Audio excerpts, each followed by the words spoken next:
हमारे देश की राजधानी है और राजधानी में हमारा जो ट्रांसपोर्ट सेक्टर है, हमारी कोशिश है कि वो वर्ल्ड क्लास होना चाहिए। दुनिया के जो सबसे विकसित देश हैं, हमारे देश का ट्रांसपोर्ट सेक्टर, हमारे देश की राजधानी का ट्रांसपोर्ट सेक्टर उसके कंपेरेबल होना चाहिए। दिल्ली में ट्रैफिक बहुत ज़्यादा है। उसका एक बड़ा कारण है कि दिल्ली की सड़कों के ऊपर कार और स्कूटर बहुत हैं, प्राइवेट व्हीकल्स बहुत ज़्यादा हैं। अगर हमें कार और स्कूटर पे ट्रैवल करने वाले लोगों को पब्लिक ट्रांसपोर्ट पे लेके जाना है, तो हमें पब्लिक ट्रांसपोर्ट को कंफर्टेबल, सेफ और टाइम के अकॉर्डिंग चले, ये हमें सुनिश्चित करना होगा। सबसे बड़ा रेवोल्यूशन दिल्ली के ट्रांसपोर्ट सेक्टर में तब आया था जब दिल्ली में मेट्रो शुरू हुई थी। बहुत सारे ऐसे लोग जो मिडिल क्लास के लोग हैं, इवन अपर मिडिल क्लास के भी लोग हैं, उन लोगों ने अपनी अपनी गाड़ियां छोड़ के और मेट्रो से जाना शुरू किया। इससे दिल्ली की सड़कों पे काफ़ी व्हीकल्स की कमी आई थी। लेकिन धीरे धीरे over a period of time, अब मेट्रो को भी 22-23 साल हो गए, 25 साल हो गए, धीरे धीरे दिल्ली की सड़कों पे फिर से ट्रैफिक बहुत ज़्यादा बढ़ गया है। मेट्रो खचाखच भर गई हैं, जिसकी वजह से एक रिपल्सिव इफेक्ट है कि जिन लोगों ने मेट्रो में जाना शुरू किया था, मेट्रो में जगह नहीं मिलती, बैठने की जगह नहीं मिलती, खचाखच भरी रहती है, वो आराम नहीं है।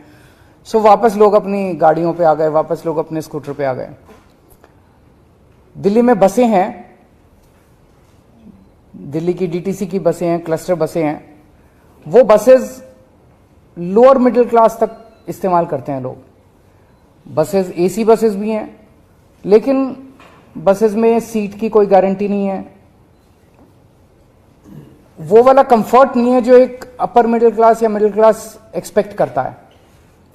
उसको देने के लिए एक स्कीम के ऊपर हम पिछले 4-5 साल से काम कर रहे हैं। प्रीमियम बसेस हम लाने की कोशिश कर रहे थे दिल्ली में। ये अपनी तरह का पहला एक्सपेरिमेंट है पूरे देश के अंदर। इस तरह की प्रीमियम बसेस पूरे देश में कहीं एक स्कीम के तहत कहीं नहीं चलाई गई हैं। इसको एक स्कीम बनाई है हमने, Delhi motor vehicles licensing of aggregate premium buses scheme, aggregator. तो प्रीमियम बसेस के एग्रीगेटर स्कीम हम लेके आ रहे हैं।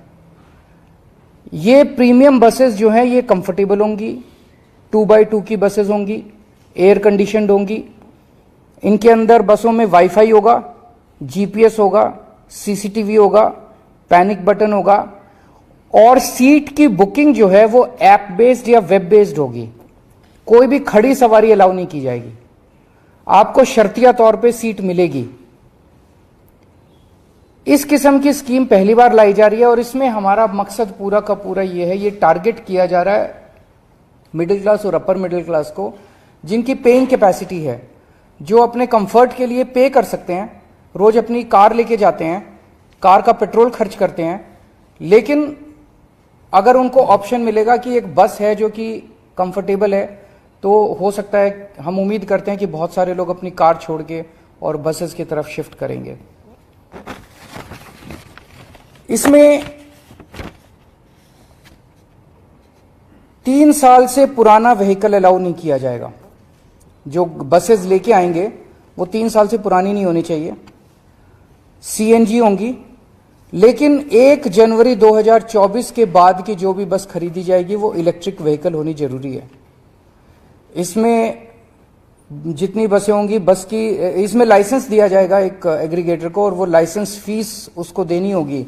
लेकिन जो इलेक्ट्रिक बसेस लेके आएगा उसकी कोई लाइसेंस फीस नहीं होगी। This is just to encourage that more and more people should come with electric buses. कोई भी बस जो है उसमें कम से कम 12 सीटें होनी चाहिए, 2x2 की कम से कम 12 हों, उससे ज्यादा कितनी भी हो सकती हैं। एक एग्रीगेटर कम से कम 50 बसेस लाइसेंस मिलने के बाद, लाइसेंस अप्लाई करेगा, लाइसेंस मिलेगा, लाइसेंस मिलने के 90 दिन के अंदर उसको कम से कम 50 बसेस ऑपरेट और मेंटेन करनी होंगी। सबसे खास बात इस स्कीम की यह है कि रूट्स हम नहीं देंगे, रूट्स एग्रीगेटर हर बस के खुद डिसाइड करेगा ऑन द बेसिस ऑफ जहां ज्यादा ट्रैफिक है वहां पे ज्यादा बस चलेंगी, तो ऑब्वियसली जहां वहां ज्यादा बस चलेंगी तो वो ट्रैफिक ईज होने में मदद मिलेगी। तो वो रूट्स खुद डिसाइड करेगा, खुद सेलेक्ट करेगा, हमें इन्फॉर्म कर देगा, दिल्ली सरकार को केवल इन्फॉर्म करेगा। फेयर भी वो खुद डिसाइड करेगा, मार्केट डिसाइड करेगी फेयर। हमारी एक ही शर्त है कि डीटीसी का जो फेयर है उससे ज्यादा होना चाहिए। ऐसा ना हो कि डीटीसी से कम फेयर, इसके अंदर डीटीसी से ज्यादा फेयर होना चाहिए। बाकी उसका जो भी है, जो मार्केट फेयर देने के लिए तैयार है वो फेयर चार्ज कर सकता है। जैसे मैंने कहा, केवल मोबाइल से या वेब बेस्ड बुकिंग होगी, ऐप बेस्ड या वेब बेस्ड बुकिंग होगी, सीट्स आपको शर्तियां मिलेगी और सारी पेमेंट्स डिजिटली करनी होंगी। ये सारी बसेस, इनका एक लोगो और एक यूनिफॉर्म कलर कोड वगैरह हम कर रहे हैं, और बस के अंदर एग्रीगेटर जो है वो अपना एडवर्टाइज कर सकता है और उस एडवर्टाइजमेंट से बस के अंदर वो रेवेन्यू कलेक्ट कर सकता है। इस स्कीम को आज हम एलजी साहब के पास भेज रहे हैं। जैसा आप लोग जानते हैं, दिल्ली की जो एडमिनिस्ट्रेटिव व्यवस्था है, एलजी साहब को ये तय करना है कि वो इस स्कीम को राष्ट्रपति को रेफर करेंगे या दिल्ली सरकार को आगे बढ़ने की इजाजत देंगे। दिल्ली सरकार ने अपनी स्कीम फाइनल कर दी है, अब ये राष्ट्रपति इनके पास जाएगी, एलजी साहब के पास। एलजी साहब या तो इसको राष्ट्रपति को, अगर असहमत है तो राष्ट्रपति को रेफर करेंगे, पर मुझे उम्मीद है कि पब्लिक वेलफेयर की स्कीम है वो क्यों करेंगे। दूसरा, एलजी साहब से आने के बाद इस स्कीम को हम पब्लिक फीडबैक के लिए हम इसको 1 महीने के लिए वेबसाइट पे डालेंगे, ताकि जनता जो भी फीडबैक देना चाहे जनता फीडबैक दे, और जनता के फीडबैक के आधार पे अगर कुछ माइनर चेंजेस इसके अंदर करने हुए तो चेंजेस करके इसको जल्द से जल्द लागू किया जाएगा। मैं समझता हूं कि ये दिल्ली ने पूरे देश के ट्रांसपोर्ट सेक्टर के लिए एक मील का पत्थर साबित होगा। अगर कोई क्वेश्चंस आपके हैं तो। ये उससे अलग है। मोहल्ला बसेस तो हम ही चला रहे हैं, सरकार चला रही है, ये सारा का सारा प्राइवेट है। हमने तो एक स्कीम बना दी, अब स्कीम में जो भी आएगा वो चलाएगा इसको। महिलाओं के लिए अलग से नहीं है, तो मतलब मार्केट ड्रिवन है। एक खबर आज आपने ट्वीट भी करी कि जो बेल मिली है तो लोगों को लीगल स्कैम में, उसको लेकर आप किस तरीके से उसको देखते हैं, और खासकर क्योंकि बीजेपी अभी भी निशाना साध रही है आप लोगों का कि लीगल स्कैम है। देखिए, हम शुरू से कह रहे थे कि दिल्ली के अंदर कोई भी किसी तरह का कोई शराब घोटाला नहीं हुआ। आम आदमी पार्टी एक कट्टर ईमानदार पार्टी है। पूरे देश को आम आदमी पार्टी पे और उसके नेतृत्व की ईमानदारी के ऊपर कट्टर भरोसा है। उसको, छवि को खराब करने के लिए ये पूरा का पूरा षड्यंत्र रचा गया, जिसका नाम इन्होंने दिया दिल्ली शराब घोटाला। इसमें क्या आरोप लगाया इन्होंने आरोप लगाया कि कोई साउथ लॉबी है, उस साउथ लॉबी ने आम आदमी पार्टी के लोगों को 100 करोड़ रुपए की रिश्वत दी। ये एक आरोप बीजेपी वालों ने लगाया। सीबीआई और ईडी ने भी कोर्ट में कहा है और उन्होंने माना है कि 100 करोड़ में से 70 करोड़ का उनके पास कोई सबूत नहीं है। वो खुद कह रहे हैं कि 70 करोड़ का उनके पास कोई सबूत नहीं है। 30 करोड़ रुपए इन लोगों का कहना है, कोई राजेश जैन है कि राजेश जोशी, कोई राजेश जोशी 30 करोड़ रुपए साउथ से लेके दिल्ली लेके आया और दिल्ली में उसने आम आदमी पार्टी के नेतृत्व को ये 30 करोड़ रुपए दिए। ये सीबीआई और ईडी ने आरोप लगाया। ये बस इनके पास यही सबूत है कि किसी ने, गवाह ने गवाही दी है कि राजेश जोशी 30 करोड़ रुपए। अब 6 मई को जो कोर्ट का ऑर्डर आया, उस कोर्ट के ऑर्डर में लिखा है कि राजेश जोशी एक भी पैसा लाने का कोई सबूत नहीं है, कि राजेश जोशी कोई एक भी पैसा साउथ लॉबी से लेके दिल्ली में लेके आया। 30 करोड़ तो दूर की बात है। तो जब राजेश जोशी एक भी पैसा लेके नहीं आया, साउथ वालों ने पैसा दिया नहीं, आम आदमी पार्टी के नेतृत्व को पैसा मिला नहीं, तो सारा का सारा केस तो खत्म हो गया। इसका केस क्या बचा? ना रिश्वत ली गई, ना रिश्वत दी गई। कोर्ट के उसमें साफ साफ राजेश जोशी को जो बेल मिली है वो इसी आधार पे मिली है कि राजेश जोशी साउथ वालों से कोई पैसा लेके आया, इस बात का कोई सबूत नहीं है। तो सब खत्म हो गया। दूसरा आरोप इन्होंने ये लगाया कि 100 करोड़ रुपया जो ये रिश्वत ली गई, ये गोवा के चुनाव में खर्च की गई। गोवा में आम आदमी पार्टी ने जितने लोगों से काम कराया, पर्चे छपवाए, होर्डिंग लगवाए, जो भी जितने वेंडर्स थे हमारे, सारे वेंडर्स पे रेड मार ली इन्होंने, सीबीआईडी ने पिछले 6 महीने में सबको गिरफ्तार कर लिया। सारी जांच वांच गोवा के चुनाव की करने के बाद अब ईडी और ये इस नतीजे पे पहुंचे कि कुछ 19-20 लाख रुपए आम आदमी पार्टी ने कैश में खर्च किए। ये तो बहुत बड़ा हमारे लिए ईमानदारी का सर्टिफिकेट है। सीबीआई और ईडी का कहना है कि पूरे गोवा चुनाव में आम आदमी पार्टी ने केवल 19 लाख या 20 लाख के करीब रुपए कैश में खर्च किए, बाकी सारे चेक में खर्च किए। 100 करोड़ तो बहुत दूर गया।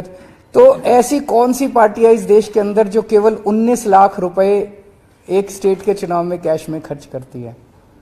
तो सीबीआई और ईडी ने तो सबसे बड़ा सर्टिफिकेट दे दिया आम आदमी पार्टी को कि केवल 19 लाख रुपए, उसका भी अकाउंट वगैरह मांगेंगे तो दे देंगे, 19 लाख रुपए केवल कैश में खर्च किए, वहां भी कुछ नहीं। ना रिश्वत आई, ना रिश्वत खर्च हुई, ना रिश्वत ली गई, ना रिश्वत दी गई। तो बेसिकली एक कहानी बनाई गई। उस कहानी को प्रधानमंत्री जी की तरफ से सीबीआई और ईडी को दिया गया और कहा गया कि अब इसके इर्द गिर्द सबूत मैन्युफैक्चर करो, एविडेंस मैन्युफैक्चर करो। ईडी ने जाके कोर्ट में कहा कि मनीष सिसोदिया ने 14 फोन तोड़ दिए। बाद में जांच करने पे पता चला कि 14 के 14 फोन तो हैं, उनमें से 5 फोन तो इन्हीं लोगों के पास हैं। तो झूठ बोला ईडी ने। ईडी पे मुकदमा चलना चाहिए झूठ बोलने का। झूठ बोल के मनीष सिसोदिया की बेल नहीं होने दी। ईडी ने चार्जशीट फाइल की जिसमें कहते हैं संजय सिंह का नाम डाल दिया चार्जशीट के अंदर। जब संजय सिंह ने धमकी दी मैं तुम्हारे ऊपर मुकदमा करूंगा, तो कहते गलती हो गई जी, गलती से नाम आ गया संजय सिंह का, गलती से अनुराग ठाकुर का नाम नहीं आया, गलती से संबित पात्रा का नाम नहीं आया, संजय सिंह का नाम कैसे आ गया? तो गलती से थोड़ी आया। प्रधानमंत्री कार्यालय ने बोला कि संजय सिंह का नाम डालो, उन्होंने संजय सिंह का नाम डाल दिया। उनको ये भरोसा नहीं था कि संजय सिंह ईडी को भी धमका देगा। ईडी पूरे देश में नोटिस जारी करती है, जिसको नोटिस मिलता है उसकी पैंट गिली हो जाती है। संजय सिंह ईडी को नोटिस जारी करते हैं और जब ईडी को नोटिस जारी करते हैं तो ईडी की पैंट गिली हो जाती है। तो ईडी ने कोर्ट में जाके कहा कि संजय सिंह के खिलाफ हमारे पास कोई सबूत नहीं है, संजय सिंह का नाम गलती से आ गया। फिर 5 कम से कम ऐसे गवाह हैं जिन्होंने कोर्ट में कहा कि हमसे मारपीट की गई, हमसे प्रताड़ना की गई, मानसिक तौर पे प्रताड़ित करके हमको झूठे बयान दिलाए गए। वो अपने बयान से पलट गए। एक आदमी का तो इतना मारा कि उसका कान का पर्दा फट गया। ये जांच हो रही है, ये चल क्या रहा है? अब ये कोर्ट के आदेश के बाद तो साफ हो गया, ना किसी ने रिश्वत ली, ना किसी ने रिश्वत दी, ना कोई पैसा आया, ना कोई पैसा खर्च हुआ। तो कौन सा शराब घोटाला? पूरा का पूरा राजनीतिक षड्यंत्र है, केवल अरविंद केजरीवाल और आम आदमी पार्टी को बदनाम करने के लिए। सर, बीजेपी भी इस पे प्रेस कॉन्फ्रेंस कर रही है। 2 चीजें वो कह रहे हैं कि ये जजमेंट किसी पर्टिकुलर अभियुक्त के लिए था, पूरा जजमेंट नहीं है। इसके पीछे पूरा जो ब्रेन है मनीष सिसोदिया के, कोर्ट भी कह चुका है, कोर्ट में जो कुछ दलीलें रखी गई थी।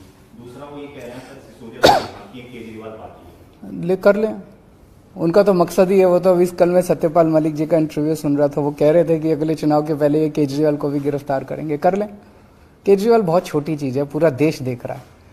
आज जब प्रधानमंत्री मोदी जी की ईमानदारी के ऊपर बहुत बड़े बड़े प्रश्न खड़े होने लग गए हैं, इतने घोटाले, अडानी का ये वो, इतने घोटाले के आरोप उन पे लगने लग गए हैं, तो उनको केजरीवाल आंखों नहीं सुहारा।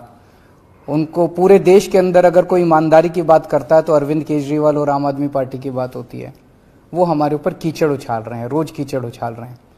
तो गिरफ्तार करना चाहते हैं, करें। वो धमकी क्यों दे रहे हैं? भारतीय जनता पार्टी कह रही है कि अगला नंबर केजरीवाल का है।